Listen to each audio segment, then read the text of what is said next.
The Force is strong with this one.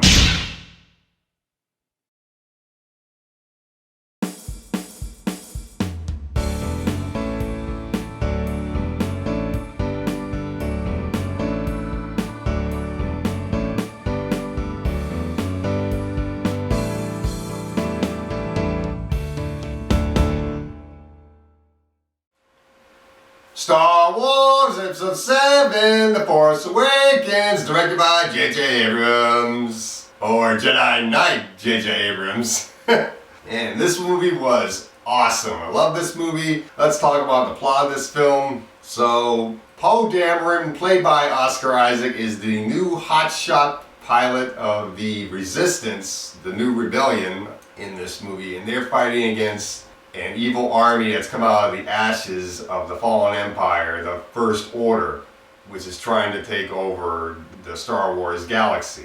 Princess Leia has become the general of this resistance. There is some important information that Poe Dameron has that he's trying to get to the resistance, so he hides it in his droid BB-8. Eventually, Poe meets up with this stormtrooper that decides to defect from the First Order and join up with the Resistance. Finn, played by John Boyega, who is great in this movie. Poe and Finn had great friendship chemistry. And eventually, Finn meets up with our main character, Rey, played by Daisy Ridley. And Daisy Ridley is great in this movie. She's such a great character, and it's very cool to see a badass female character in this movie kicking butt, more so than Princess Leia or Padme did in the previous films. BB-8 is such a cool little droid. I like BB-8 a lot. We also meet up again with Han Solo, played by Harrison Ford, of course, and it's so good to see Han Solo again now, grown older, still with Chewbacca, played by Peter Mayhew. I met Peter Mayhew, that was pretty awesome. And seeing the Millennium Falcon fly by again, that was awesome. Seeing Han Solo meet up again with now General Leia, that was great. And the First Order has their own Sith Lord, Kylo Ren, played by Adam Driver, who is a very good villain, not fully trained in the dark side of the Force, but still a great villain, not as good as Darth Vader, but still a good villain, and he was great in this movie.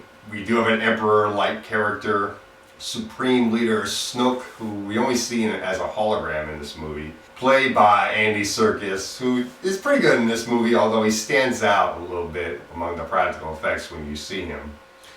And the First Order even has a new Death Star. It's a bit bigger than the first two Death Stars, much bigger, but it's still a Death Star. I mean, it's called the Star Killer, but yeah, it's still a Death Star. And haven't they learned already that Death Stars don't work? Of course, Luke Skywalker does show up a little bit later on in the film, and it was good to see Mark Hamill again in this movie. And this movie is such a great film. I mean, it does mirror A New Hope a little bit, but at the same time, the lightsaber battles are even better in this movie than they were in New Hope, and it's good to see practical effects in a Star Wars movie once again, along with good CGI effects.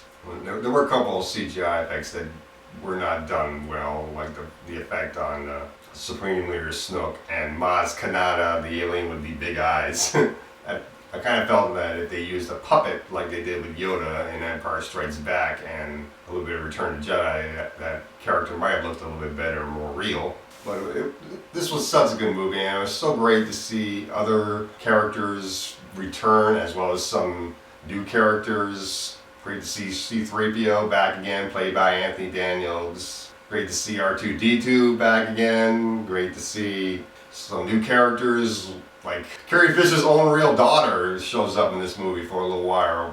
Billy Lord, she was great, playing a lieutenant of the rebellion. Domhnall Gleeson is in this movie. He was great. Lupita Nyong'o plays the alien with the big eyes. She was pretty good, even though her character did stick out like a sore thumb among the other effects.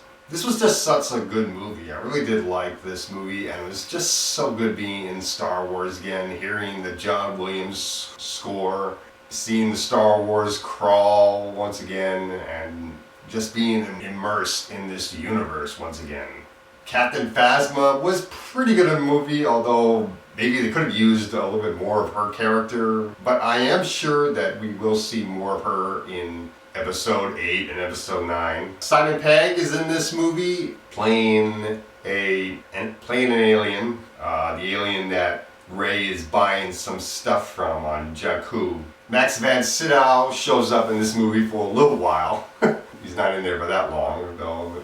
Kind of a little bit of a waste, but not too bad. And this was a really good movie. I really did like this. Probably one of the best cinematic experiences I've had going to a movie, seeing it with my dad, and we both liked it. So I'm gonna give this movie an A. It has a few flaws, but it's still a fantastic movie. Definitely go see this film. Much better than the prequels and better than New Hope even and Return to Jedi. But not as good as Empire Strikes Back, but definitely one of my favorite Star Wars films. And that's all I gotta say for this review.